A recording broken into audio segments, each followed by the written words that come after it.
नमस्कार प्रेक्षको, hello doctor या प्रायोजित कार्यक्रमामध्ये मी डॉक्टर आकाश हरिश्चंद्र मस्के तुम्हा सर्वांचं मनपूर्वक स्वागत करतो। प्रेक्षको, मानव हा या जगातला सर्वात बुद्धिमान प्राणी आहे आणि म्हणूनच आपल्या डोक्यामध्ये स्थित असलेले जे बुद्धी आहे किंवा मेंदू आहे त्याचे स्वास्थ्य रक्षण करणे फार महत्त्वाचे आहे।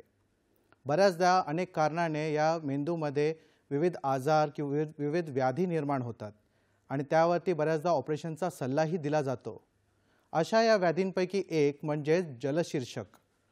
आता हा जलशीर्षक नावाचा आजार म्हणजे नेमके काय आणि ह्यात आयुर्वेदाद्वारे आपण कसे त्याचे ऑपरेशन टाळू शकतो याबद्दल जाणून घेणे, माहिती करून घेणे फार महत्त्वाचे आहे। याच अनुषंगाने आपण आजचा विषय निवडला आहे। पाहूया आजचा विषय काय ते। विषय आहे ऑपरेशन टाळण्यासाठी आयुर्वेद, जलशीर्षक हायड्रोकेफेलस। पुन्हा एकदा आपण विषय ऐकूया, ऑपरेशन टाळण्यासाठी आयुर्वेद, जलशीर्षक हायड्रोकेफेलस। आणि या विषयावरती तज्ञ मार्गदर्शन आणि चर्चा करण्यासाठी आज आपल्यासोबत उपस्थित आहेत आयुर्वेदाचार्य, आयुर्विद्या पारंगत, राजवैद्य समीर गोविंद जमदग्नी सर।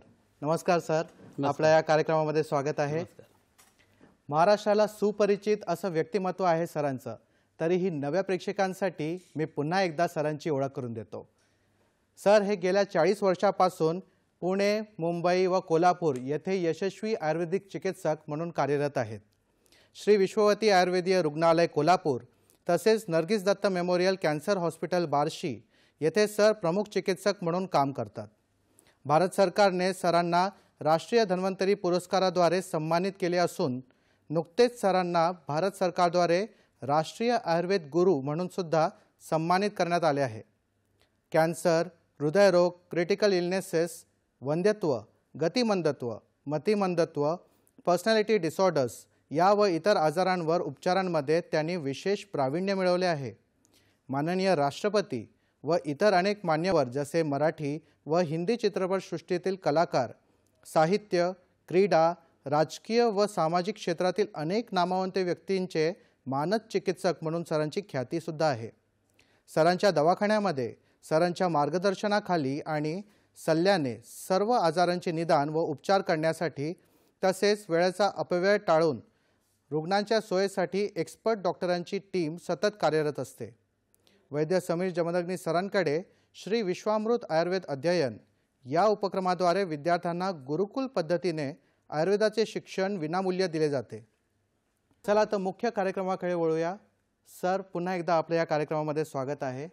आजचा आपला विषय जो आहे तो एकदम नवीन विषय आहे जो जास्त ऐकण्यात नाही आहे, जलशीर्षक। याबद्दल आयुर्वेदामध्ये काय सांगितलं आहे आणि याची सामान्य माहिती काय आहे ते जरा आमच्या प्रेक्षकांना सांगा सर। बरोबर आहे। कसं होतं, आत्ताच्या काळातली आजारांची नावं जर बघितली ना तर बऱ्याच लोकांचा असा समज होतो, स्पेशली तरुण वर्गाचा, की आयुर्वेदात या गोष्टी असतील का, इतका जुना आयुर्वेद आणि त्यावेळेला हे कुठला आलेला आहे असं। तर आयुर्वेदाची दोषधातू मलविज्ञानाच्या सिद्धांताची वीण एवढी पक्की आहे की नवीन कोणतेही आजार आले तर त्याची निदान पंचक म्हणजे कशामुळे तो आजार उत्पन्न होतो ती कारणं, पूर्वरूप, रूप, संप्राप्ती म्हणजे पॅथोफिजिओलॉजी जी असते ती, त्याचे उत्पन्न होणारे उपद्रव म्हणजे कॉम्प्लिकेशन्स आणि त्याची ट्रीटमेंट, साध्यता, हे सगळं या सिद्धांताच्या आधारे आपण करू शकत असतो। तर हा जो प्रकार आहे तो पंचभौतिक सिद्धांत जो आयुर्वेदाचा आहे तो आणि दोषधातू मलविज्ञान ह्याच्या संदर्भातले जे सिद्धांत आहेत त्याच्या हिशोबाने आपल्याला सांगता येत असतो।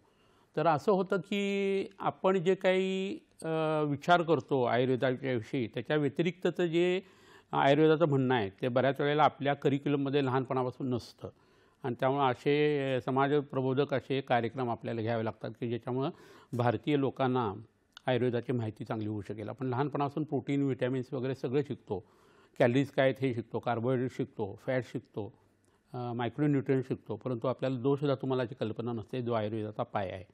ते होण्यासाठी आपण ह्या गोष्टी करणं खूप गरजेचं आहे आणि त्याचाच एक भाग म्हणून हे आजचं लेक्चर आहे। असं आहे की आपल्या शरीराचे 3 भाग जर धरले तर वरचा भाग जो आहे बेंबीपासून वरचा तो कफाच्या संबंधाने लक्षात घ्यायला लागतो, मधला शरीराचा जो भाग आहे तो पित्ताच्या हिशोबाने लक्षात घ्यायला लागतो आणि खालचं शरीर जे आहे ते वाताच्या हिशोबाने लक्षात घ्यायला लागतं। तर आत्ताचा हा जो भाग आहे तो जलशीर्ष म्हणजे डोक्यामध्ये पाणी असतंच आपल्या व्हेंट्रिकल्समध्ये, मेंदूतल्या, पोकळ्यांच्यामध्ये, परंतु ते जास्ती वाढणं असं जर व्हायला लागलं तर उत्पन्न होणारा हा आजार जो आहे त्याला जलशीर्ष किंवा जलशीर्षक किंवा हायड्रोकेफलस असं म्हणतात. तर हे आधुनिक शास्त्राचं जरी नाव असलं तरी आयुर्वेदामध्ये वेगळ्या पद्धतीने ह्याच्या संप्राप्तीचा विचार केलेला आहे. गुडघ्यामध्ये पाणी साचणं असा कृष्टुक शीर्ष नावाचा एक आजार आहे.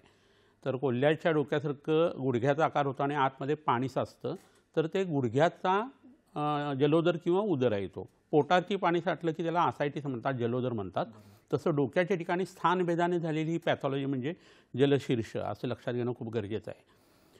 हे सांगण्याचं कारण असं आहे की आपल्या मेंदूमध्ये ज्या 4 पोकळ्या आहेत आतमधल्या, त्याच्यामध्ये साधारण 150 ml सेरिब्रोस्पायनल फ्लुइड हे असतं आणि त्याची उत्पत्ती जी आहे ते कोरॉइड प्लेक्सस नावाचा जो भाग मेंदूमध्ये असतो या व्हेंट्रिकलमधनं, त्यातनं ती झिरपत असतं पाणी.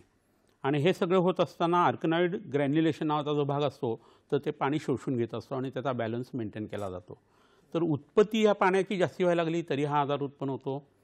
ॲब्सॉर्प्शनची कॅपॅसिटी शरीराची कमी झाली तरी उत्पत्ती जास्ती असल्यासारखा परिणाम येतो, किंवा अवरोध कुठं उत्पन्न झालं तर उत्पन्न होणार हे प्रकरण. अशा पद्धतीने ह्याचा विचार जो आहे ना तो आपल्याला संप्राप्ती किंवा पॅथॉलॉजीच्या हिशोबाने लक्षात घ्यायला लागतं. परंतु आयुर्वेदाचा टेक एकदम वेगळा आहे. खोपडी किंवा आपल्या कवटीची जी हाड आहे त्याच्यामध्ये पहिल्यांदा मेद जातो आणि त्याचं रूपांतर जे आहे त्या मज्जेमध्ये होतं असं वर्णन आहे. डोळेसुद्धा मज्जेचे तयार झालेले आहेत, मेंदू मज्जेचा आहे, मज्जातंतू जे आहेत ते मज्जेचे आहेत आणि ही मज्जा जी आहे ती आपल्या लहान आतड्यामध्ये तयार होते असं आयुर्वेदाचं म्हणणं आहे. ग्रहणी नावाचा जो अवयव आहे तिथेही तयार होतं आणि तिथं सुश्रुतसंहितेनुसार दोष व स्रोतस आणि धातू व स्रोतस किंवा पोकळ्या ज्या आहेत त्या तिथं सन्निध झालेल्या आहेत. तिथं जाठराग्नी आहे, म्हणजे फटाकड्याच्या दुकानाच्या बाहेर जसं आगीचा बंब ठेवलेला असतो ना तशी परमेश्वराने त्याची योजना तिथंच केलेली आहे. वैश्वानर तिथं आहे आणि आंबुव स्रोतस म्हणजे पाण्याचं स्रोतसुद्धा तिथंच आहे आणि तिथंच ब्रेनचं टिश्यू तयार होतं. इथंच तुम्हाला आयुर्वेदाचं वेगळे पण लक्षात येईल की मेंदू एका बाजूला, लहान आतडे एका बाजूला आणि मेंदूच्या आजारासाठी लहान आतड्याचा विचार करणं, तिथल्या पचनाचा विचार करणं हे आयुर्वेदाचं वैशिष्ट्य आहे, हे लक्षात घेणं खूप गरजेचं आहे. आणि तोच आजचा आपला पदार्थ किंवा विवेच्य विषय आहे. तर महत्त्वाचा भाग असा आहे की ह्याच्यामध्ये आपल्या शरीरामध्ये हे पाणी जे तयार होतं आहे लहान आतड्याच्या ठिकाणी आणि मज्जा तंतू किंवा मज्जा धातू जो तयार होतो आहे त्याचं मस्तिष्काच्या संदर्भातलं जे विवेचन आहे ना ते आपल्याला ट्रीटमेंटसाठी खूप उपयोगी पडत असतं. हा एक भाग झाला. दुसरा भाग काय की मेंदू, हृदय आणि वृक्क किंवा बस्ती या तिघांचं त्रिमर्मीय अध्यायामध्ये आणि त्रिमर्मीय सिद्धी अध्यायामध्ये चरकसंहितेमध्ये वर्णन केलेलं आहे. तर मेंदूच्या ठिकाणी झालेला आजार ज्यावेळेला वाढतो त्यावेळेला त्याचा हृदयावरती परिणाम होत असतो आणि वृक्कावरती होत असतो. तर त्यावेळेला आपल्याला हृदयाची चिकित्साही करायला लागते, ट्रीटमेंट करायला लागते आणि वृक्काची करायला लागते. नवे ती केली तर मेंदूचे आजार लवकर बरे होतात. असंच हृदयाची जर काही आजाराची घटना घडली तर मेंदूची आणि किडनीची ट्रीटमेंट करायची. किडनीचा काही आजार झाला तर हृदयाची आणि मेंदूची करायची. हे आयुर्वेदाचं वैशिष्ट्य आहे. आधुनिक शास्त्राच्या ठिकाणी ह्या तिघांचे तज्ज्ञ जे असतात ते वेगळे वेगळे असतात, पण वैद्याला ह्या सगळ्याचा साकल्याने विचार करायला लागत असतो. हा एक महत्त्वाचा भाग आहे. आपल्या मेंदूच्या ठिकाणी प्राणवह स्रोतसाचं ते मूलस्थान असं म्हटलेलं आहे. प्राणाचं स्थान असं मेंदूचं वर्णन केलं आहे.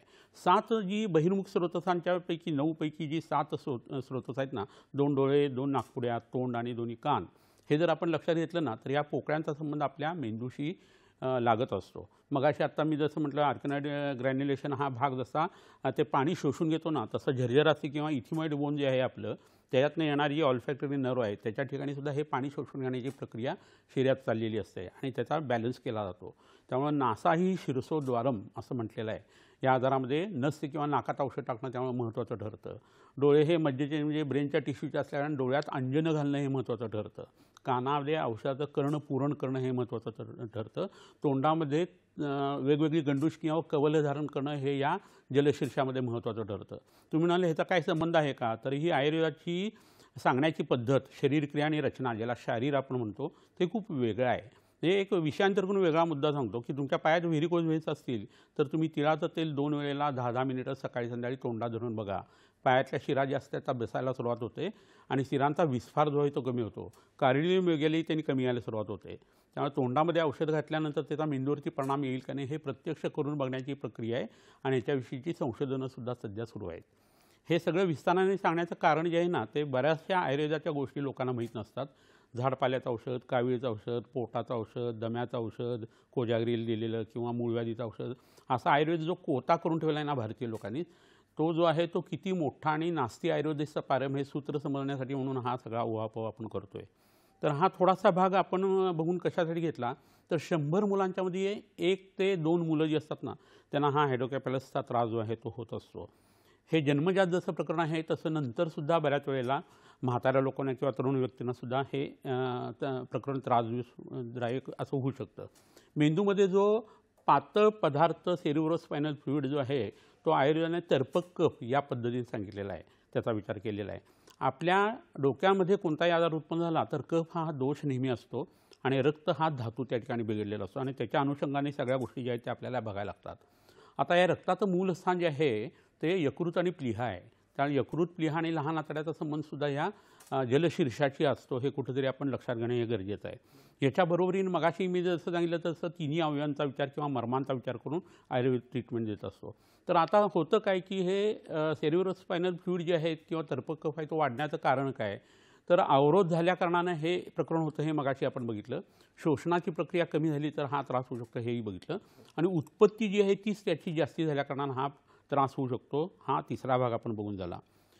आता ह्याचा विचार का करायचा, तर आतमध्ये हे पाणी जर वाढायला लागलं तर त्या व्हेंट्रिकल्स जे आहेत त्या फुगायला लागतात.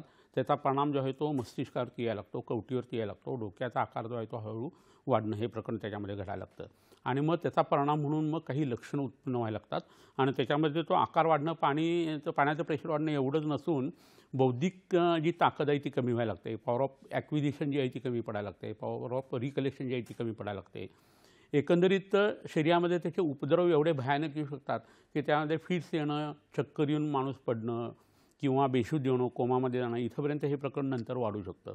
तर हा भाग जो आहे तो एकंदरीत ह्या आजाराच्या संदर्भात आयुर्वेदाने जो विचार केलेला आहे त्या हिशोबाने सांगितला. परंतु चरक सुश्रुत वाग्भट या मूळ ग्रंथामध्ये याचं वर्णन नाही. या शिरोरोगांचं वर्णन आहे, त्याचे वेगळे अध्यायही दिलेले आहेत. परंतु स्पेसिफिक वर्णन याचं भैषज रत्नावली म्हणून जो ग्रंथ आहे आयुर्वेदातला त्याच्यामध्ये इथं शीर्षांबू विकार या पद्धतीने याचं वर्णन आयुर्वेदामध्ये आपल्याला मिळतं. तर आता ह्याची कारणं जर आपण बघायची ठरवली ना तर ह्याच्यामध्ये जन्मजात विकृती अशा पद्धतीने हा विकार बऱ्याच वेळा दिसतो आणि जन्मजात विकृती किंवा कंजनातले ॲनामॉली जे आहेत ना ते वियोनी विकृताकारा जे आहे ते विकृत ही मलई असं म्हटलेलं आहे. चरक सुश्रुत वाग्भट या ग्रंथामध्ये आपल्या शरीरात कोणताही आजार जन्मजात उत्पन्न व्हायचा असेल तर स्त्रीबीज आणि पुरुषबीजामधली विकृती सांगितलेली आहे आणि ती लक्षात घेऊन आपल्याला हे वर्णन जे आहे ते बघायला लागतं आणि त्याच्यामुळं मग हृदयाच्या ठिकाणी किंवा VSD सारखा आजार, ASD सारखा आजार किंवा TR ॲट्रिदिया, हेमिवर्टिब्रा, बटरफ्लाय वर्टिब्रा वगैरे हे सगळे जे प्रकार आहेत ना कंजनातल्या ॲनोमॉलीचे हे या बीज दोषांच्यामुळे येत असतात. स्त्रीबीज विकृत असू शकतं किंवा पुरुषबीज विकृत असू शकतं. हा एक महत्त्वाचा भाग त्याच्यामध्ये लक्षात घ्यायला लागतो. असात्म्य भोजन करणं हा प्रकार खूप मोठ्या प्रमाणावरती असतो. म्हणजे मासे खाल्लेले आहेत आणि नंतर दूध प्यालेलं आहे किंवा मुगाच्या डाळीची खिचडी घेतली आणि त्याच्यात दूध घालून खाल्लेलं आहे किंवा फ्रूट सॅलड सारखा किंवा आईस्क्रीमसारखा पदार्थ वारंवार खाल्ला जातो आहे किंवा त्याच्याबरोबरीनं थंड पदार्थ आणि गरम पदार्थ जे आहे ते एकत्र मिक्स करून बऱ्याच वेळा खाल्ले जातात. पहिल्यांदा जेवलं जातं आणि नंतर आंघोळ केली जाते. हे सगळे प्रकार जे असतात ना ते खूप त्रासदायक असतात आणि त्याचा परिणाम जो आहे ना तो आपल्या जलशीर्ष उत्पन्न होण्यामध्ये होत असतो.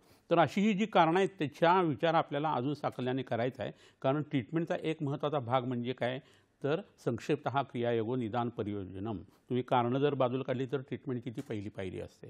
तर काही गोष्टी इतर आहेत त्या आपण नंतर बघू. फारच छान आणि सोप्या भाषेमध्ये सरांनी आपल्याला आपलं जलशीर्षक म्हणजे काय याबद्दल माहिती सांगितली आहे. प्रेक्षको, चर्चा रंगत चाललेली आहे. आपण ही चर्चा पुढे नेणारच आहोत. त्यासोबत सरांनी आपल्यासाठी काही आरोग्यदायी टिप्स आणले आहेत त्याबद्दल ही माहिती करून घेणार आहोत, पण एका छोट्याशा विश्रांतीनंतर. कुठेही जाऊ नका, पाहत राहा तुमचा आवडता कार्यक्रम हॅलो डॉक्टर. ऑपरेशन टाळण्यासाठी आयुर्वेद जलशीर्षक अर्थात हायड्रोकॅफेलस श्री विश्वामृत आयुर्वेदीय चिकित्सालय, पत्ता Siddhi platinum 1369 Sadashiv Peth off Bajirao road, Natoba Ganpati जवळ, पुणे 411030, शाखा पुणे, मुंबई, कोल्हापूर. दूरध्वनी क्रमांक 8087732333 तसेच 7774919193 आणि 9595810727. ईमेल श्रीविश्वामृत@gmail.com. तर ब्रेकनंतर तुमचं पुन्हा स्वागत आहे. सरांनी आपल्यासाठी काही आरोग्यदायी टिप्स आणले आहेत, ते कोणते पाहून घेऊया. टिप नंबर 1, अंगावरील दूध कमी होण्यासाठी विड्याचे पाने गरम करून छातीवर बांधावी. हा प्रयोग सतत 21 दिवस करावा. अंगावरील दूध कमी होते. टिप नंबर 2, शतावरी चूर्ण 2 ग्रॅम शंखभस्म 500 मिलीग्राम आणि अस्सल गुडूची सत्व 1 ग्रॅम असे दररोज सकाळ संध्याकाळ पोटात घेतल्यास बीजग्रंथी, बीजवाहिन्या, गर्भाशयाचे अस्तर यांचे आजार बरे होतात. वरील डोस 1 वेळेच्या औषधाचा आहे. हा प्रयोग सलग 3 महिने करावा. चला तर मुख्य कार्यक्रमाकडे वळूया. सर आपल्याला जलशीर्षक याबद्दल माहिती देत होते, त्याच्याबद्दलच्या कारणांबद्दल माहिती देत होते. सर कारणांसोबत अजून लक्षणे कोणकोणती असतात जलशीर्षकाचे याबद्दल माहिती द्या आम्हाला. बरोबर. ब्रेकच्या आधी आपण थोडीशी कार्यकारण मीमांसा या आजाराची बघितली. तर अजून काही गोष्टी आहेत की ज्या आपण कारणाच्या हिशोबाने लक्षात घेणं खूप गरजेचं आहे. तर अतिशीत पदार्थांचं सेवन किंवा अतिशीत प्रदेशात राहणं हे सुद्धा जलशीर्षाचं एक कारण आयुर्वेदाने सांगितलेलं आहे. त्याच्याबरोबर दुष्ट जल जे असतं ना, म्हणजे विकृत आणि घाणेरडं पाणी, शिकारीला जाताना पूर्वीच्या लोकांना हा प्रकार व्हायचा, किंवा नदीचं पाणी जे आषाढ महिन्यातलं पहिलं नवीन आलेलं आहे ते पोटात जाणं, याचा परिणाम जो आहे तो जलशीर्षामध्ये रूपांतरित होऊ शकतो. किंवा आपण बाटल्यांची आतली पॅकबंद जे पाणी पितो ना, ते सुद्धा असंच प्रकरण आहे. आता ते दुष्ट जल आहे असं म्हणावं का? दुष्ट म्हणजे खराब झालेली विकृत पाणी. तर ते शिळं पाणी आहे, त्याच्यामध्ये जंतू नसतात, परंतु त्या शिळेपणाचा परिणाम काळाचा काय ती बाटली घालवू शकत नाही. आणि ते पाणी जर तुम्ही पोटात घेतलं तर तुमच्या पोटातले जंतू त्याच्यामध्ये भसाभस वाढतात आणि तुमची पोटं बिघडतात. झऱ्याचं पाणी जसं जिवंत आहे तसं प्लास्टिकच्या बाटलीचं पाणी हे जिवंत असूच शकत नाही. आणि हा प्रयोग तुम्ही करून बघा. साधं पाणी प्यायचं आणि या पद्धतीचं प्लास्टिकच्या बाटलीतलं पाणी प्यायचं तर तुमचं पोट कशाने बिघडतं हे तुमच्या लगेच लक्षात येईल. तर हा दुष्ट जल सेवन हा एक प्रकार जो आहे तो जलशीर्षामध्ये आपल्याला लक्षात घेणं खूप गरजेचं पडतं. हवेचं जे प्रदूषण आहे त्याच्यातनं जी हवा आपल्या नाकातनं, तोंडातनं, फुफ्फुसात जाते, त्याचा परिणाम हा 2 सेकंदात आपल्या ब्रेनवरती येतो आणि 9 सेकंदात आपल्या यकृतावरती येत असतो. तर प्रदूषण हा जो भाग आहे ना, तो लक्षात घेणं या आजाराच्या बाबतीत खूप महत्त्वाचं आहे. ह्याच्याबरोबरीने गर्भाशयात जेव्हा बाळ वाढत असतं त्यावेळेला उत्पन्न होणारी जी इन्फेक्शन्स असतात, संसर्ग असतात, एस्पेशली झिंका आणि रुबेला वगैरेची जी इन्फेक्शन्स आहेत ना, ती खूप मोठ्या प्रमाणावरती हा आजार उत्पन्न होण्याला कारणीभूत असे असतात. ब्रेन हिमरेज झालेला आहे आणि रक्तस्राव झालेला आहे मेंदूमध्ये, तर त्याचा परिणाम म्हणून हायड्रोकेफॅलॉजी आहे ते डेव्हलप होऊ शकतं. ह्याच्याबरोबर गर्भिणी अवस्थेमध्ये मधुमेह असेल आणि त्याच्याकडे जर व्यवस्थित लक्ष दिलं गेलं नाही तरीसुद्धा हा प्रकार उत्पन्न होऊ शकतो. मद्यसेवन, तंबाखूचं सेवन हे बऱ्याच स्त्रिया ज्या आहेत ना त्या गर्भिणी अवस्थेमध्ये करत असतात, तर त्यांच्या मुलांना हा पोटामध्ये आजार उत्पन्न होण्याची शक्यता असते. टेराटोजिन्स जे असतात ना, म्हणजे गर्भाच्या वाढीवरती परिणाम करणारे जे घटक असतात ते सगळेच्या सगळे या आजाराला कारणीभूत असतात की ज्याच्यामुळं जलशीर्ष हा आजार उत्पन्न होऊ शकतो. आणि त्याच्यामध्ये वेगवेगळी इन्फेक्शन मगाशी जशी सांगितली तशी काही औषधंसुद्धा असतात, त्याचा परिणाम हा असा येतो. ह्याच्यावरून काही ड्रग्ज असतात, त्याचा परिणाम म्हणून लत लागते किंवा व्यसन लागतं आणि हा त्रास होऊ शकतो. मद्यपान आणि तंबाखूचा उल्लेख आता मी केला, त्याचाही असा परिणाम येतो. काही रसायनं जी असतात, केमिकल्स, त्याचाही परिणाम या पद्धतीने येत असतो.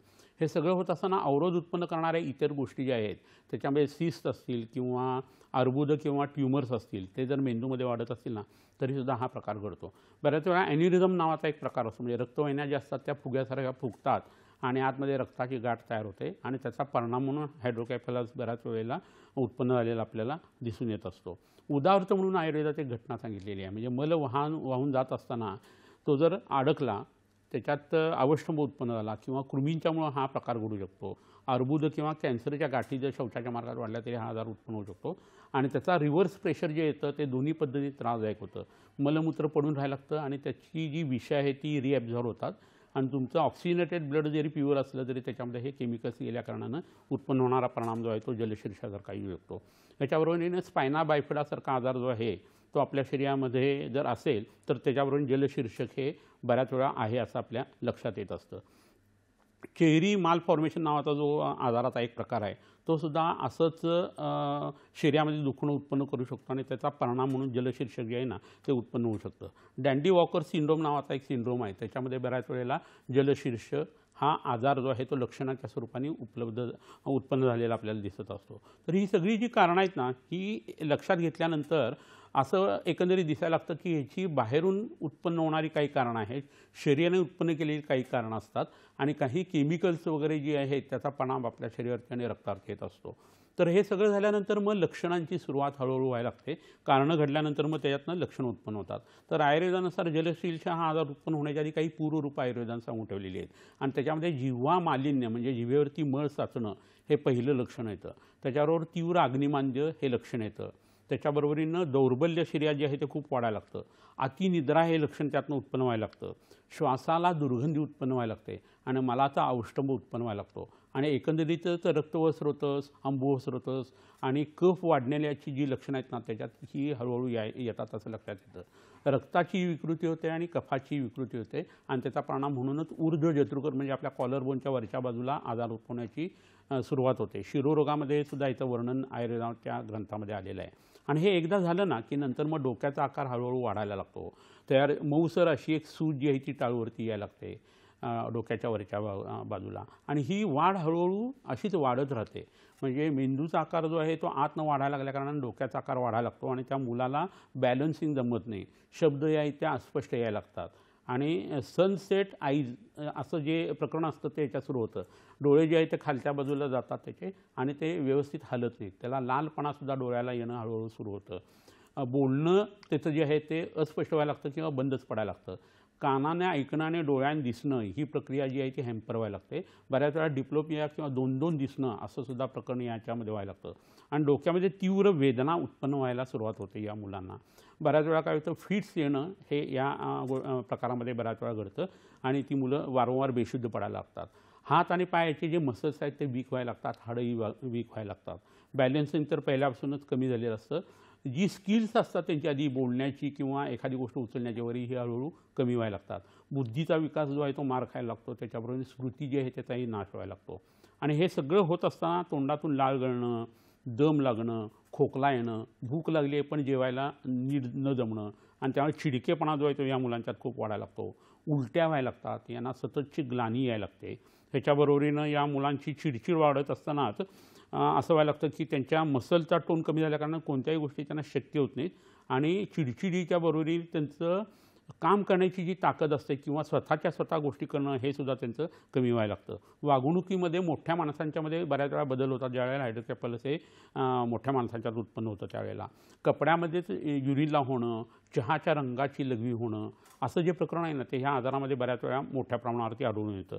आणि हे कौशल्य कमी झाल्या कारणाने एकंदरीतच त्या व्यक्तीचं स्वतःचं व्यक्तिमत्व जे आहे ना ते पहिल्यापेक्षा पूर्ण बदललेलं आहे असं एकंदरीत गोष्टी आपल्याला त्याच्यामध्ये दिसायला लागतात. हा सार्वदेहिक परिणामही दिसतो, स्थानिकी परिणाम दिसतो आणि त्याच्यावरून मानसिक लक्षणंसुद्धा याच्यामध्ये यायला लागतात. आणि मग सगळं घर जे आहे ना ते आजारी व्हायला लागतं. कारण या व्यक्तीला आता सांभाळायचं कसं किंवा या मुलाला कसं सांभाळायचं असा आईवडिलांना प्रश्न पडायला लागतो. तर ही काही कारणं आणि काही लक्षणं जी आहेत ना त्याचा विचार आपण केला आणि ह्याच्या अनुषंगाने ऑपरेशन केव्हा करावंच लागतं आणि ते करायचं ठरलं त्याचं पूर्व तयारी काय करायला पाहिजे, पश्चात्कर्म काय करायला पाहिजे हे आपण बघायचं आणि ऑपरेशन टाळण्यासाठी आयुर्वेद काय करू शकतो याचाही विचार आपण त्याच्यामध्ये करणार आहोत. फारच सुंदर अशी माहिती दिली सर तुम्ही. चर्चेच्या या वळणावरती आपल्याला एक टेलिफोन कॉल आलेला आहे. वीणाजी बोलत आहेत मुंबईहून. नमस्कार. Hello hello. नमस्कार. हा डॉक्टर नमस्कार. हां माझा मुलगा आहे त्याला रेटिनिटिस पिगमेंटोसा आहे. हां तर आता तो 32 वर्षाचा. आम्हाला 11 वर्षाचा होता तेव्हा आम्हाला कळलं. हां तर ह्याच्यावर काय ॲलोपॅथी तर काही नाहीये. बरोबर आहे. तर आयुर्वेदिक काही आहे का? बरोबर आहे.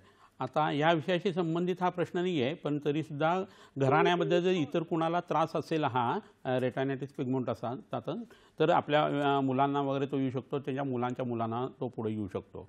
तर हे जे सगळं प्रकरण आहे त्याच्यासाठी आपल्याला बीजसंस्कार करणं खूप गरजेचं आहे. आता त्याचं वय जर 32 असेल ना आणि त्याचं लग्न झालेलं असेल त्याला मुलं जर झालेली नसतील तर त्या नवरा बायकोनी दोघांनी बीजसंस्कार करून घेणं आणि गर्भसंस्कार करणं हे गरजेचं आहे आणि पंचकर्माचा भाग त्याच्यामध्ये वापरणं हे खूप गरजेचं आहे. हे जर केलं गेलं तर त्यांना उत्पन्न होणारी जी मुलं आहेत ना त्यांना हा त्रास उत्पन्न होण्याची शक्यता कमी होईल. सपोज आता मुलं जर त्याला झालेली असतील आत्ता तर त्याला त्यांच्यासाठी वयात येताना म्हणजे प्युबर्टीच्या एजच्या आधी मुलाला आणि मेनासच्या एजच्या आधी मुलीला औषधं देता येतात. म्हणजे त्यांना तो त्रास कमी होण्याची शक्यता आहे आणि त्यांच्या मुलांना तर तो होणारच नाही असं करता येतं. तर एक पिढी हे काम जवळजवळ 30 वर्षाचं काम असतं. तर जवळच्या वैद्याला तुम्ही भेटून हे करू शकता. आणि या पद्धतीच्या आजारांच्यामध्ये नादचिकित्सा जी असते त्याचा खूप उपयोग होतो आणि पंचकर्माचा वापर केला तर आजार आहे तिथं थांबवणं हे शक्य असतं आणि नजर शेवटपर्यंत टिकवण्यासाठी प्रयत्न करता येऊ शकतात. रसहृदय पोट्टली नावाचं एक औषध आहे आयुर्वेदीय रसहृदय तंत्र ग्रंथामध्ये सांगितलेलं. हे रसहृदय तंत्र ज्यांनी लिहिलेलं आहे त्यांचा परिचय मुद्दा म्हणून सांगतो, म्हणजे त्याची गरिमा तुमच्या लक्षात येईल. आपले शंकराचार्य जे होते, पूज्य शंकराचार्य आद्य, त्यांचे गुरु जे होते ते म्हणजे गोविंद पादाचार्य होते. त्यांनी तो ग्रंथ लिहिलेला आहे आणि त्याच्यामध्ये एक रसहृदय पोट्टली नावाचा औषध आलेला आहे आणि त्याच्यामध्ये अभ्रग भस्म सहस्रपुटी शतपुटी लोहभस्म, त्याच्याबरोबर माक्याचा सरस किंवा रस आणि त्रिफळ्याचा काढा याच्या भावना 108 जून ते औषध तयार केलेलं असतं. तर हे अतिशय सुरेख औषध आहे. रात्री गाजराच्या रसावर घेतल्यानंतर त्याचा खूप चांगला उपयोग होईल. डोळ्याची उत्पत्ती ही आपल्या लहान आतड्यामध्ये उत्पन्न होत असते. तर पित्ताची ट्रीटमेंट, रक्ताची ट्रीटमेंट, बस्ती, शिरोधारा आणि नाद चिकित्सेबरोबर हे आत्ताचं औषध जर वापरलं तर आजार आहे तिथं थांबवायला तुम्हाला त्याचा नक्की उपयोग होऊ शकेल. आणि पुढच्या पिढीसाठी हीच औषधं जर वापरली तर एक पिढीमध्ये हे दुखणं जे आहे ते निघू शकतं. जी म्युटेशन्स आणि व्हेरिएशन्स झालेली आहेत ना, ती environmental factor, drug, emotional stress, अन्न याच्यातून झालेले असतात. त्याच्यात बदल केले की चांगले बदलसुद्धा घडू शकतात. तर वीणाजी, तुम्ही सरांच्या सल्ल्यानुसार चिकित्सा करावी, नक्कीच फायदा होईल.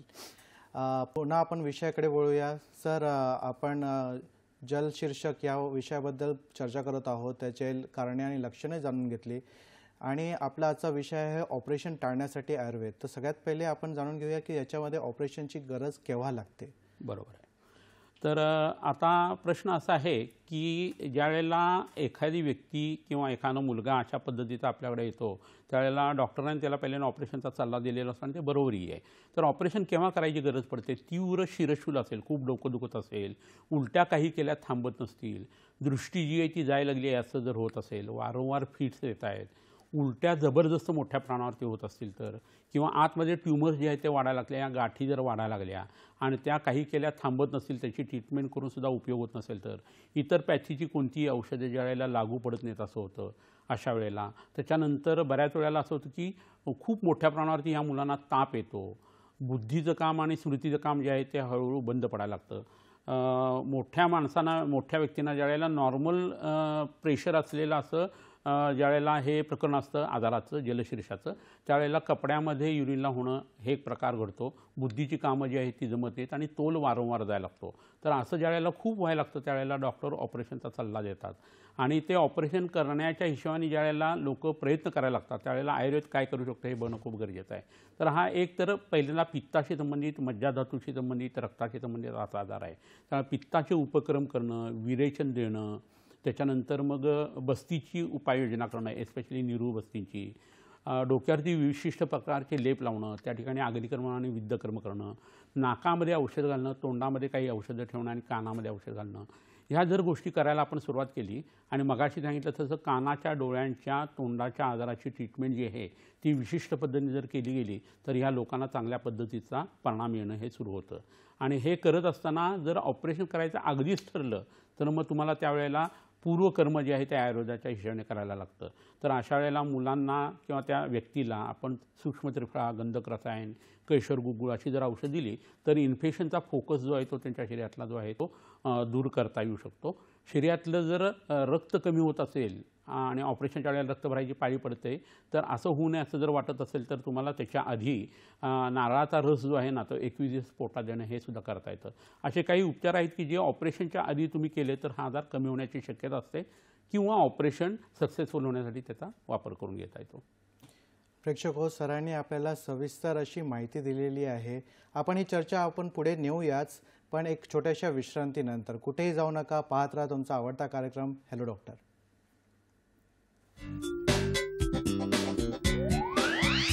ऑपरेशन टाळण्यासाठी आयुर्वेद जलशीर्षक अर्थात हायड्रोकॅफेलस, श्री विश्वामृत आयुर्वेदीय चिकित्सालय, पत्ता Siddhi platinum, 1369 Sadashiv Peth, off Bajirao road, Natoba Ganpati जवळ, पुणे 411030, शाखा पुणे, मुंबई, कोल्हापूर. दूरध्वनी क्रमांक 8087732333, तसेच 7774919193 आणि 9595810727. ईमेल श्रीविश्वामृत@gmail.com. ब्रेक नंतर तुमचं पुन्हा स्वागत आहे. सरांनी आपल्यासाठी आणखीन काही आरोग्यदायी टिप्स आणले आहेत, ते पाहूया कोणते आहेत ते. टिप नंबर 3, त्वचेचा कोरडेपणा नष्ट होण्यासाठी 1 चमचा काकवी आणि 1 चमचा म्हशीचे तूप हे मिश्रण दोन्ही जेवणाच्या आधी घ्यावे. हा प्रयोग सतत 1 महिना करावा. मधुमेही रुग्णाने हे औषध घेऊ नये. टिप नंबर 4, एकाग्रतेचे गुणवत्ता वाढवण्यासाठी, काम क्रोधादी षड्रिपू कमी होण्यासाठी आणि बुद्धिस्मृतीची कक्षा वाढवण्यासाठी दर्भाच्या आसनावर बसून अभ्यास करावा। चला तर मुख्य कार्यक्रमाकडे विषयाकडे आपण वळूया। सर आपल्याला सांगत होते की ऑपरेशन टाळण्यासाठी आयुर्वेद काय करू शकतो आणि त्याबद्दलची पूर्वकर्म आणि पश्चातकर्म याबद्दलही सांगत होते। सर काय सांगाल? हां, तर ऑपरेशनचं ज्यावेळेला ठरतं त्यावेळेला जवळच्या वैद्याकडे जाऊन भेटणं हे गरजेचं आहे। तर तिथं दोन गोष्टी घडू शकतात की आयुर्वेदाचा जो विचार मगाशी सांगितला तसं मेंदूचा आजार आहे तर तुम्हाला हृदयाची ट्रीटमेंट आणि किडनीची ट्रीटमेंट करणं सुद्धा गरजेचं आहे। तर तुमचा मेंदूचा आजार जो आहे तो चांगल्या पद्धतीने कमी येतो, कारण या तिघा मर्मांचा संबंध एकमेकाशी आहे असं आयुर्वेदाचं म्हणणं आहे। आधुनिक शास्त्राच्या या तिन्ही अवयवांचे तज्ज्ञ हे वेगळे वेगळे असतात, पण आयुर्वेदात तसं नसतं। तर ह्याचा एक वापर तुम्ही करून घेऊ शकता। दुसरा असा आहे की ऊर्ध्व जत्रुकर म्हणजे आपल्या कॉलर बोनच्या वरच्या बाजूला उत्पन्न होणाऱ्या आजारामध्ये कफ दोष हा प्रधान असतो आणि त्याच्यावरून रक्त हा धातू असतो। तर कफाचा जो उपक्रम आहे त्याच्यामध्ये उलटीचं औषध देणं हा प्रकार करायचा असतो। ह्याच्यात ऑलरेडी उलटी होत असते आणि ब्रेनला आतमध्ये ज्या काही घटना घडलेल्या आहेत त्याच्यामध्ये उलटी देणं हे प्रत्येक वेळेला योग्य असतं असं नाही, किंवा बऱ्याच वेळा लघुमन ह्या पद्धतीने आपण ते देऊ शकतो। परंतु रक्तमोक्षण म्हणजे रक्त शरीरातलं जे आहे ते ब्लड लेटिंग करणं, त्याच्यासाठी जळवांचा वापर करणं, नंतर आपण त्या जळवा तुम्हाला दाखवणारच आहे, आणि त्याच्यावरून रक्ताचं प्रसादन करणं, रक्ताची शुद्धी करणं, यकृताला उत्तेजना देणं, प्लीहेचं काम चांगलं करणं, या जर गोष्टी करायला आपण सुरुवात केली ना तर त्याचा परिणाम जो आहे तो आपल्या मस्तिष्कावरती येत असतो। ह्याच्यावरून तर्पक कफ या पद्धतीने आपण ज्यावेळेला सेरिब्रोस्पायनल फ्लुइड बघतो तर त्या या कफाचं मूलस्थान जे आहे ते जठर आहे। तर तिथला कफ चांगला कसा होईल, तिथल्या कफाचं शोषण कसं करता येईल याचा विचारसुद्धा त्याच्यामध्ये करता येतो। अंबुह स्रोतसाचे वेगवेगळे जे आजार असतात जलवह स्रोतसाचे, तर त्याच्यामध्ये आपल्याला ज्या गोष्टींचा विचार करायला लागतो त्या तृष्णा म्हणजे तहान जी आहे ना त्याची ट्रीटमेंट करणं हे गरजेचं असतं। तर त्यासाठी रसादी चूर्ण, लोकेश्वर रस अशी सुंदर औषधं आहेत, तर ती जर दिली गेली तर मस्तिष्कातलं हे पाणी जे आहे ते झपाट्याने आपल्याला कमी करता येत असतं। सलील शोषण चूर्ण किंवा अंबू शोषण चूर्ण होणं नाही, अंबू म्हणजे पाणी आणि ते शोषणाचं काम करणारं चूर्ण जे आहे ते आयुर्वेदामध्ये उपलब्ध आहे, ते आपण या लोकांना जेवणाच्या आधी किंवा नंतर देऊ शकतो। ह्याच्याबरोबर पीत मूल्यादी कषाय नावाचं औषध आहे, त्यांनी कोठा साफ होतो आणि तो कोठा साफ होत असताना शरीरात जिथं जिथं म्हणून पाणी ॲक्युम्युलेट झालेलं आहे ते कमी करण्याचं सामर्थ्य या औषधामध्ये आहे। वन्नीभास्कर रस नावाचं एक औषध आहे, अप्रतिम उपयोग होतो याचा। आलं आणि मधाच्या रसावरून जेवणाच्या सुरुवातीला किंवा सकाळी अंशपोट आणि संध्याकाळी जर तिन्ही संध्याला हे घेतलं तर त्याच्यामुळं मस्तिष्कामध्ये साठलेलं जे विकृत पाणी आहे ते सुद्धा कमी करता येतं। याच औषधाचा उपयोग जो आहे तो पेरिकार्डायटिस म्हणजे हृदयाच्या आवरणात जे पाणी साचले त्याच्यासाठी सुद्धा करता येत असतो। कुंकुमादी घृत नावाचा एक घृत आहे, ते जर कोणती व्यक्ती आधीपासून घेत असेल तरुण वयामध्ये तर ब्रेन अट्रोफीसुद्धा व्हिगरसली होत नाही, अल्झायमरसारखे आजार वृद्धापकाळात जे घडतात ते होत नाहीत, कंपवात वगैरे होत नाही, आणि या आत्ताच्या जलशीर्षाच्या आजाराची उत्पत्ती होऊ नये म्हणून सुद्धा तुम्हाला हे वापरता येत असतं। रसतैल नावाचं एक तेल आहे, ते जर डोक्याला लावून जर काही विशिष्ट पद्धतीचे लेप डोक्याला केले, बांबूशूटचा लेप, हळद आणि वेखंडाच्या सहाय्याने जर घातला गेला तर आपल्या शरीरामध्ये जलशीर्षाची उत्पत्ती होत नाही आणि झालेली असेल तर हळूहळू त्यातलं पाणी कमी येणं हे प्रकरण घडायला लागतं। तुम्हाला वाटेल की कवटीसारखं जाड हाड आहे आणि आतमध्ये मेंदू आहे, त्याच्या आतमध्ये पोकळे आहेत, त्याच्या आतमध्ये पाणी, तर तिथंपर्यंत हे औषध जाणार कसं? तर भ्राजक पित्त नावाची एक डायजेस्टिव्ह कपॅसिटी आपल्या त्वचेमध्ये असते आणि ती त्या औषधाचं पोषण जे आहे ना ते घेत असते, त्याचं शोषण करते, त्याच्यावरती पचनाची प्रक्रिया करते आणि त्याचा उपयोग आपल्या शरीरावरती होत असतो। तर हे असे जे प्रकार औषधाचे आहेत ते वापरणं खूप गरजेचं आहे या आजारासाठी। ह्याच्याबरोबर अवपीडन करणं, नस्य करणं, डोळ्यामध्ये औषध घालणं, कानामध्ये औषध घालणं, काही वनस्पतीच्या पानांचे लेप शिराला करणं, ह्याच्यावरून बस्तीचा वापर करणं, असं जर केलं ना तर ही या आजारांची संप्राप्ती कमी करायला वेळ लागत नाही, पण लोकांना याची कल्पनाच नसते। संसर्ग ज्या वेळेला होतात आणि इन्फेक्शन ज्या वेळेला होतात ना तर त्याच्या वेळेला बरीचशी औषधं जी आहेत सिंदूरकल्प जे असतात ते खूप चांगल्या पद्धतीने आपण वापरू शकत असतो। तर मगाशी जसं सांगितलं तसं हे सगळे प्रकार करून जर ऑपरेशन तरीही करायची पाळी आली तर शक्यतो प्लॅन सर्जरी जी आहे त्या विसर्ग काळामध्ये म्हणजे ज्या वेळेला थंडीचे दिवस असतात त्यावेळेला कराव्यात, म्हणजे शरीर जे आहे ना त्याला निसर्ग बळ देत असतो आणि या जखमा वगैरे पटापट भरून येतात, इन्फेक्शन्स जास्ती वाढत नाहीत, रक्त देण्याची पाळी फारशी येत नाही। संमोहन दिल्यानंतरचा जो परिणाम आहे तो घालवण्यासाठी म्हणून संज्ञास्थापनगण आयुर्वेदात जो सांगितलं आहे त्यातली तीक्ष्ण उष्ण औषधं आहेत ती वेगळी काढून आणि थंड औषधं वेगळी काढून प्रकृतीनुसार ते आपल्याला वापरता येतं। हे करत असताना ओल्या नारळाचा किस जर तुम्ही पहिल्यांदा 21 दिवस जर खाल्लेला असेल ना तर शक्यतो रक्त भरायची पाळी येत नाही आणि जखमा पटकन भरून येतात। दह्यासारखा पदार्थ आहे, दुधासारखा पदार्थ आहे, हरभऱ्याचे डाळीसारखे पदार्थ आहेत, तर हे सगळे पदार्थ पू शरीरामध्ये पटकन उत्पन्न करतात, इन्फ्लमेशन करतात आणि त्याचा परिणाम म्हणून आपल्या शरीराला खूप सोसावं लागतं आणि धातुपाक होत असतो. ऑपरेशनच्या काळात आधी किंवा नंतर हा प्रकार घडू नये म्हणून हे सगळे पदार्थ जेवणातून बाजूला काढायचे. पुयोत्पत्ती करणारं अन्न जे आहे ते काढायचं. कोणत्याही वैद्याकडे गेल्यानंतर त्याची लिस्ट तुम्हाला उपलब्ध होऊ शकते. आणि मग पू उत्पन्न झाला नाही तर जखमा लवकर भरून येतं हे उघड आहे. तर ह्या सगळ्या गोष्टींची फिल्डिंग जर तुम्ही आधी लावलेली असेल आणि नंतर हे जर केलं गेलं तर त्याचा परिणाम म्हणून ऑपरेशन ही चांगली सक्सेसफुल होतात असंही दिसून येतं. ब्रह्मचर्याचं पालन करणं, रात्री लवकर झोपणं, संपूर्ण अंगाला तेल किंवा तूप लावणं. आता इथं तूप लावणं जास्त उपयोगी आहे कारण ते कफालाही उपयोगी आणि पित्तालाही उपयोगी पडतं म्हणून. आणि हे जर केलं गेलं तर हे पूर्व आणि पश्चातकर्म तुम्हाला ऑपरेशनच्या एकंदरीत संकटातून खूप चांगल्या पद्धतीने बाहेर काढू शकत असतं. तर हा भाग सगळा इतका विस्ताराने सांगण्याचं कारण असं आहे की प्री ऑपरेटिव्ह आणि पोस्ट ऑपरेटिव्ह गोष्टी पूर्वीच्या काळात संस्कृत संहितेमध्ये व्रणितोपासने अध्यायामध्ये सांगूनच ठेवलेल्या आहेत आणि त्यापैकी बऱ्याचशा गोष्टी आत्ता मी तुम्हाला सांगून झालेल्या आहेत. तर हा कोणत्याही ऑपरेशनच्या आधी आणि नंतर करण्याचा प्रकार आहे. या आजारासाठी ते जास्त उपयोगी पडतं. तर खोबऱ्याचं तेल जे आहे, उत्तम नारिकेल तेल हे वारंवार पिणं हे या आजाराचं मुख्य औषध आहे. रसदिंदूर नावाचं जे औषध आहे ते रात्री झोपताना आणि वारंवार खोबऱ्याचं तेल जे आहे ते पिणं यांनी हायड्रोकेफॅलसचा हा आजार जो आहे ना तो झपाट्याने कमी करता येत असतो. तर ह्या गोष्टीची कल्पनाच बऱ्याच वेळा नसते आपल्या समाजातल्या लोकांना आणि म्हणून याचा उहापोह आता आपण करतोय. तर ह्याच्या बरोबरीनं आपण जे पंचकर्माचे भाग बघितले ते लहान मूल, वृद्ध व्यक्ती, तरुण माणूस, आघातातून उत्पन्न झालेल्या घटना याच्या हिशोबाने बघायला लागतं आणि जी लक्षणं आहेत त्याच्यानुसार ट्रीटमेंट देता येते. आता या आजारामध्ये प्रलाप म्हणजे बडबड करणं हे लक्षण खूप वेळेला येतं. तर प्रलापक ज्वराचा काढा आहे तो जर दिला तर ही बडबड जी आहे ती कमी येते. दात झोपेमध्ये खाणं ही प्रक्रिया याच्यामध्ये घडत असते तर त्याला वेलदोडा आणि वेखंडाचा क्षीरपाक हे औषध उपयोगी पडत असतं. मेनिंजायटिससारखा आजार उत्पन्न होतो आणि त्यातनं नंतर जलशीर्षक झालेलं असतं तर त्याला वेगळ्या पद्धतीचे उपनाव सांगितलेले आहेत ते देऊन त्याचा ट्रीटमेंटचा भाग करता येतो. म्हणजे लक्षणानुसार सुद्धा तुम्हाला ट्रीटमेंट करता येत असते आणि मेन स्ट्रीम पॅथॉलॉजी आहे ना त्याच्यासाठी सुद्धा तुम्हाला औषधं देता येऊ शकत असतात. तर ह्या सगळ्यांचा वापर जर तुम्ही केलात तर त्याचा परिणाम म्हणून तुमच्या शरीरातला हा आजार कमी होणं हे शक्य असतं. ऑपरेशन केले आणि नंतर पुन्हा हा आजार उत्पन्न झाला नाही असं होत नाही. ब्लॉक जर पुन्हा क्षण झाला तर ते क्षणचं पुन्हा ऑपरेशन करायला लागतं. त्यावेळी तरी ॲटलिस्ट तुम्ही हे प्रकार जे आहेत ना ते जवळच्या वैद्यांच्याकडनं करून बघणं हे गरजेचं आहे. तर मग तुम्हाला याची गरिमा समजून येईल की किती चांगल्या पद्धतीने या औषधांचा परिणाम येत असतो. आणि हे सगळं करत असताना शरीराला थोडंसं पथ्य पाळूनसुद्धा इतके फायदे मिळतात की त्याचा परिणाम हृदयावरतीही होत नाही आणि वृक्कावरतीही होत नाही वाईट परिणाम आणि तब्येत जी आहे ती सगळ्याच अर्थाने चांगल्या अर्थाने सुधारायला लागते. मनाशी संबंधित लक्षणं, बुद्धीशी संबंधित लक्षणं, समज या हिशोबाने जी आलेली लक्षणं आहेत ती, तोल सांभाळणं ह्या सगळ्या गोष्टींच्यामध्ये पडणारा फरक जो आहे ना तो आपला उत्साह वाढवताना दिसतो. फारच सविस्तर अशी माहिती दिली सर. आपण चिकित्सेबाबतीत आपण चर्चा करत आहोत. आपण ही चर्चा पुढे नेणारच आहोत पण एक छोट्याशा विश्रांतीनंतर. कुठेही जाऊ नका, पाहत राहा तुमचा आवडता कार्यक्रम हेल्थ डॉक्टर.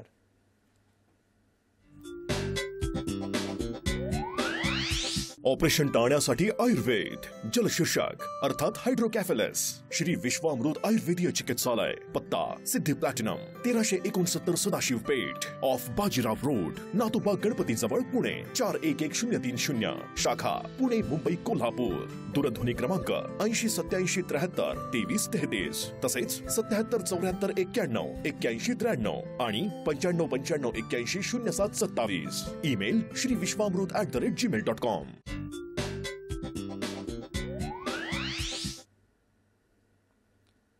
तर ब्रेकनंतर तुमचा पुन्हा स्वागत आहे. आपण चर्चा करत आहोत जलशीर्षक या व्याधीबद्दल. आपण चिकित्सेबद्दल जाणून घेतले आहेत पण सर आपण कोणतीही व्याधी म्हटलं की त्यामध्ये आपण बघतो की पथ्याचा विचार असतो किंवा योग उपचार याचा पण विचार असतो. तर या व्याधीमध्ये असं काय सांगितलं आहे? कसं होतं त्याचं कारण एकदा लक्षात आलं ना की उत्पत्ती त्या स्रावाची जास्ती आहे असं जर असेल तर मग ते शोषण करणं हे प्रक्रिया खूप गरजेची असते. तर ते लहान मुलं असू दे किंवा मोठा माणूस असू दे CSF जे आहे ते जर खूप मोठ्या प्रमाणावर तयार होत असेल ना तर मग तिथे रुक्षण करणं खूप गरजेचं असतं.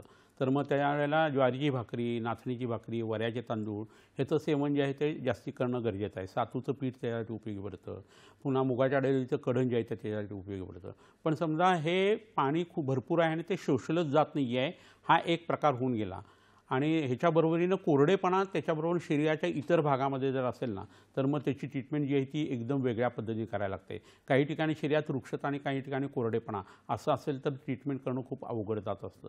तरीसुद्धा नित्यसेवनीय पदार्थ जे आहेत ते जर खाल्ले गेले तर त्याचा परिणाम खूप चांगला येतो. म्हणजे पावसाचं पाणी किंवा डिस्टिल वॉटर किंवा उकळून गार केलेलं पाणी, निम्म उकळून गार केलेलं पाणी जे आहे ते पिणं उपयोगी आहे. मध जे आहे तो रोजच्या खाण्यामध्ये ठेवणं हे खूप गरजेचं आहे. साळीच्या लाह्या आणि सातूचं पीठ हे पोटामध्ये घेणं उपयोगी आहे. गहू भाजून त्या गव्हाचं पीठ जे आहे ते पोटामध्ये गेलं तर उपयोगी पडणार आहे. जिवंती नावाची वनस्पती आहे, पुननवा आहे, काकमाची आहे, गुळवेलीची पानं आहेत किंवा बांबूचे कोंब आहेत, तर त्याच्या भाज्या ज्या आहेत त्या पोटात घेणं हे खूप उपयोगी आहे. ह्याच्याबरोबरीनं पडवळासारखे किंवा भोंगी मिरची ज्याला म्हणतो, सिमला मिरची, अशा पोकळ ज्या भाज्या आहेत ना ते खाणं ह्याच्यासाठी खूप उपयोगी पडतं. आणि ह्याच्याबरोबरीनं एक भुक्त राहणं हे मोठ्या व्यक्ती ज्या आहेत त्यांना ज्या वेळेला हा आजार होतो ना त्यावेळेला दुपारी एकदा जेवायचं आणि सकाळी संध्याकाळी फक्त पेया किंवा पेज घ्यायची. वृक्षण करणाऱ्या काही पेया ज्या आहेत ना, गवेदूक नावाची वनस्पती किंवा जोंधळाचा एक प्रकार आहे, त्याची जर पेज सकाळी संध्याकाळी घेतली गेली तर शरीरात वृक्षता ते आणि एकदा दुपारी जेवलं तर हा आजार आहे तिथं थांबतो आणि पुढं वाढत नाही असंही लक्षात येतं. तर हे काही प्रकार आहेत की जे आपण अन्नाच्या हिशोबाने करू शकत असतो. पाणी कमीत कमी पिणं हे खूप गरजेचं आहे. लोकांना हल्ली पाणी पिण्याची एवढी सवय असते आणि ते युरोपियन लोकांचं सगळं अंधानुकरण करण्याची आपली पद्धत असते. तर तिथले लोक सारखं पाणी पितात म्हणून इथले लोकही पितात. तर अशी 74% शरीरात पाणी आहे आणि ते कमी झाल्यानंतर एकदम काहीतरी त्रासदायक होईल असं होत नाही. पाण्याचंही पचन व्हावं लागत असतं. टाकीत पाणी भरलेलं आहे आणि खालनं तोटी उघडली की पाणी वाहून गेले अशी शरीरात सिस्टीम नाही आहे. त्या पाण्याचं पचन व्हायला लागतं. बाहेरचं पाणी आणि शरीरातलं पाणी याच्यामध्ये फरक पडतो. त्यामुळे पाणी जास्ती खाल्ल्याकारणानं उत्पन्न होणारे आजार वेगवेगळे सांगितलेले आहेत. त्याचे अजीर्ण येतं, जलोदर येतो, सूज येते, डोळ्याशी संबंधित आजार येतात, अग्निमांद्य येतं, अनेक आजार होतात, आमाजीर्ण येतं, ज्वर येतो. कित्येक आजार असे सांगितलेले आहेत की जे जास्ती पाणी पिल्यामुळं उत्पन्न होत असतात. तर तहान लागली तर पाणी प्यावं, भूक लागली तर जेवावं, हा साधा नियम आहे. मग बऱ्याच लोकांचं असं म्हणणं असतं की म्हातारं वय व्हायला लागलं की तहानेची संवेदनाच कमी होते म्हणून विनाकारण पाणी प्यावं.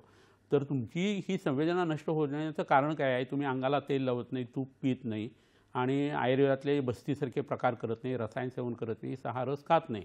त्यामुळे म्हातारपणी तुम्हाला पाण्याची गरज आहे ह्याची जाणीव होत नाही. तर तुम्ही आयुर्वेदिक पद्धती जर वागायला लागला तर आयुर्वेदाची सगळीच तत्त्वं तुम्हाला उचलून धरणार आहेत आणि तुमचं आरोग्य जे आहे ते सुधारणार आहे. आयुष्यसुद्धा वाढणार आहे. नुसतं आयुष्य वाढणार नाही आहे, आरोग्यपूर्ण आयुष्य वाढणार आहे. हा भाग जो आहे तो त्याच्यामध्ये खूप मोठ्या प्रमाणावरती घडतो. तर हे अन्नाच्या बाबतीत झालं. वारं सतत जे आहे ते थंड हवेमध्ये बसणं किंवा AC लावून बसणं हे करणं योग्य नाही आहे. लोकांनी 23पर्यंत टेम्परेचर ठेवलेलं आहे आणि त्याला झोपलेलं आहे असं जर झालं तर वाईट आणि भयानक स्वप्नही पडतात आणि मस्तिष्काशी संबंधित आजार जे आहेत ते त्रास द्यायला सुरुवात होते. कारण आपलं शरीर रिफॉर्म होणं हे रात्री घडत असतं. तर त्यावेळेला बॉडी टेम्परेचर आणि बाहेरचं टेम्परेचर हे सारखं जर असेल तर ते शरीराला जास्त उपयोगी पडतं.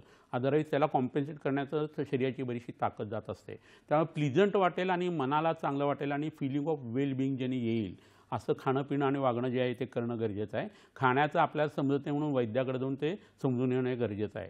कारण आयुर्वेदाचा विचार हा खाण्याच्या बाबतीतला एकदम वेगळा आहे. तर हा सगळा भाग जो आहे तो अन्नाच्या हिशोबाने झाला. तसाच योगोपचाराचा काही भाग आहे तो बोलणं माझ्या मते गरजेचं आहे. तर याच्यामध्ये मोठे लोक जे आहेत ज्यांना हा हायड्रोकेफेलसचा त्रास आहे त्यांनी भ्रामरी प्राणायाम करणं अतिशय उपयोगी आहे. ह्याच्याबरोबर सर्वांगासन, शांभवी मुद्रा, महाबंध, महावेदबंध आणि शंख मुद्रा हे जर केलं गेलं तर ह्या आजारासाठी अप्रतिम फायदा होतो. एस्पेशली सर्वांगासन भिंतीला टेकून जरी केलं ना तर त्याचा अप्रतिम फायदा या लोकांना होतो. पश्चिमोत्तानाचा सुद्धा उपयोग होतो. परंतु पाठीच्या मणक्याशी संबंधित आजार असतील तर योगाच्या टीचरकडनं किंवा वैद्याकडनं ते समजून घ्यावं आणि मगच त्या गोष्टी कराव्यात. तर असं हे खाण्यापिण्याच्या बाबतीत आणि एकंदरीत योगोपचाराच्या बाबतीत आहे. फार सुंदर, फार अप्रतिम अशी माहिती दिली सर तुम्ही. सर, आपण जलशीर्षकबद्दल सांगतात आणि त्याच्यामध्ये ओल्या आणि शुष्क वनस्पती याचा पण वापर केला जातो, तर त्याबद्दल जरा सांगा. हो, आता काही गोष्टी आपण इथं झपाट्याने बघूया. तर ही वनस्पती इथं जी दिसते ही सगळ्यांना तुम्हाला माहीत असलेली वनस्पती आहे आणि ती म्हणजे नारळ. नारळाचं हे पान आहे. नारळ पूर्ण जाळून त्याची तयार केलेलं एक औषध आहे नारिकेल लवण म्हणून, किंवा या पानांची राख जी आहे ना ती पोटामध्ये घेतल्यानंतर आम्लपित्त, पेप्टिक अल्सर आणि मस्तिष्कगत विकारांसाठी खूप अप्रतिम फायदा होतो. ह्याच्याबद्दल बरोबरीने जर श्वेतपर्पटी नावाचं औषध घेतलं तर उत्तम पद्धतीने मूत्रप्रवृत्ती व्हायला लागते आणि मस्तिष्कातल्या पाण्याचा जोर जो आहे तो कमी व्हायला लागतो, दाब कमी पडायला लागतो. दुसरी एक वनस्पती इथं आहे ती पुन्हा तुम्हाला मी दाखवू इच्छितो. तुम्हाला सगळ्यांना माहीत असलेली वनस्पती आहे आणि ही वनस्पती म्हणजे कदली किंवा केळ. तर केळाच्या पानांची राख किंवा कंदाची राख जी आहे ना ती घ्यायची आणि त्याच्यापासून तयार केलेले जे औषध आहे त्याला म्हणतात कदली क्षार. तर ह्याच्याबरोबर अंबू शोषण चूर्ण आणि पित्तमूल्याधिकशा हे मगाशी सांगितलेली औषधं ही जर वापरली तर मस्तिष्कातला पाण्याचा दाब जो आहे तो कमी यायला लागतो आणि त्याची उत्पत्तीसुद्धा धीरे धीरे कमी यायला लागते. या औषधाचा किडनीच्या आजारासाठी सुद्धा वापर होतो आणि मस्तिष्कासाठी सुद्धा याचा वापर होतो. तर दोन्हीचे आजार एकत्र असताना ही वनस्पती नक्की वापरायला पाहिजे. याच्याबरोबरीने ही कोरफड नावाची दुसरी वनस्पती तुम्हाला सगळ्यांना माहीत असलेली आहे. ही चरक संहितेमध्ये किंवा आयुर्वेदाच्या मूल ग्रंथामध्ये नाही आहे, नंतरच्या ग्रंथात आलेली आहे. रोज ॲलोवेरा ज्यूस घेणारे लोक असतात तर तसं करू नये. 3 महिन्यापेक्षा जास्ती जर ॲलोवेरा ज्यूस घेतला गेला तर मूळव्याध उत्पन्न होते आणि ती लवकर बरी होत नाही. याचं मूळ जे आहे ते हिमॅन्जिओमासाठी उपयोगी पडतं. मेनिंजायटिससाठी सुद्धा याचा वापर पोटातून करता येतो इतर औषधांच्या सहाय्याने. तर याचा वापर केला तर डोळ्यातलं जे प्रेशर आहे ते उत्तम पद्धतीने कमी येतं या आजारामध्ये उत्पन्न होणारं आणि डोळ्यांची हालचाल जी आहे ती प्राकृत होण्यासाठी याचा उपयोग होतो. अशीच दुसरी एक वनस्पती आहे ती म्हणजे शतावरी आणि ही मी बऱ्याच वेळेला तुम्हाला दाखवून झालेली आहे, परंतु पुन्हा एकदा आपण बघूया. ही पानं जी आहेत वरची त्याची भाजी जी आहे ती डोळ्याच्या आजारासाठी अप्रतिम उपयोगी पडते आणि खालच्या ह्या ज्या मुळ्या आहेत या यकृताला उत्तेजक अशा आहेत. मूत्र म्हणजे लघवीला भरपूर करणारे आहेत. त्याच्याबरोबर स्त्रियांच्या अंगाचं दूध ह्याने खूप चांगल्या पद्धतीने वाढतं आणि पुरुषांचा शुक्रधातू याने खूप बलवान होतो. तर ह्या वनस्पतीचा वापर केल्यानंतर रक्ताचं प्रसादन, पित्ताचं शमन, मूत्रकाम या सगळ्यामुळं जलशीर्षासाठी ही वनस्पती आम्ही नेहमी वापरतो. तर ह्याचाही वापर जवळच्या वैद्यांच्या सहाय्याने तुम्ही करायला पाहिजे. याच्याबरोबरीनं इथं जलौका नावाचा एक जो भाग आहे तोही मी बऱ्याच वेळा आपल्याला दाखवलेला आहे. तर या जलौका जे आहेत त्याचा वापर काकीस्थानी जळवा लावण्यासाठी करता येतो. एस्पेशली वृद्ध व्यक्तींना ज्यावेळेला 60च्या नंतर हायड्रोकॅफलस उत्पन्न होतो त्यावेळेला या गोष्टीचा खूप चांगला उपयोग होतो. तर ह्याचाही वापर आपण करून घेणं खूप इष्ट आहे. याच्याबरोबरीनं एक सुवर्णशलाका मी तुम्हाला इथे दाखवतो आणि ती ही सुवर्णशलाका आहे. तर वेगवेगळे शरीरावरती पॉईंट्स असतात. स्थपनी मर्म आहे, काकीस्थान आहे, अंशफलक मर्म आहे किंवा बेंबीच्या आजूबाजूच्या आसमंतामध्ये याच्या सहाय्याने अग्निकर्म करता येतं. मिड एक्झिलरी लाईनला अग्निकर्म करता येतं. तर हे केलं गेलं तर हृदय, वृक्क आणि मस्तिष्क यांचं काम जे आहे ते इन हार्मनी सुरू होतं आणि बरीचशी लक्षणाची जी आहे ती झपाट्याने कमी येतात.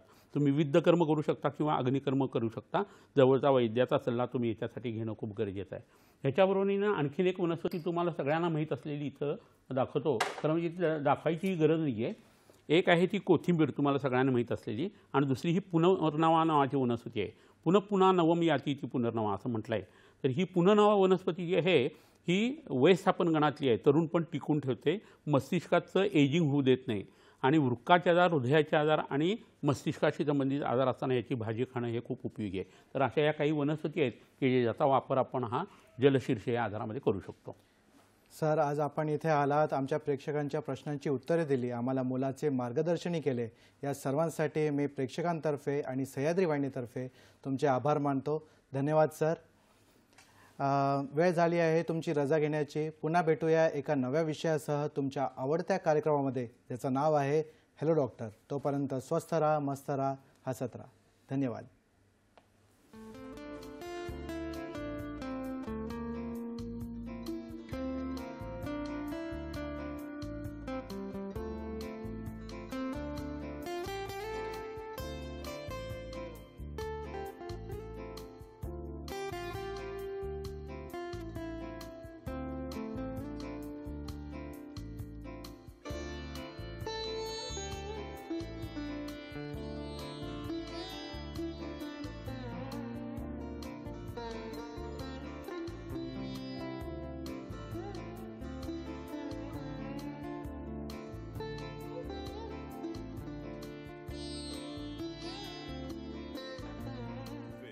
जल शीर्षक अर्थात हाइड्रोकैफेलस श्री विश्वामृत आयुर्वेदीय चिकित्सालय, पत्ता Siddhi platinum 1369 Sadashiv Peth off Bajirao road, Natoba Ganpati जवळ, पुणे 411030. शाखा पुणे, मुंबई, कोल्हापूर. दूरध्वनी क्रमांक 8087732333 तसेच 7774919193 आणि 9595810727. ईमेल श्रीविश्वामृत@gmail.com.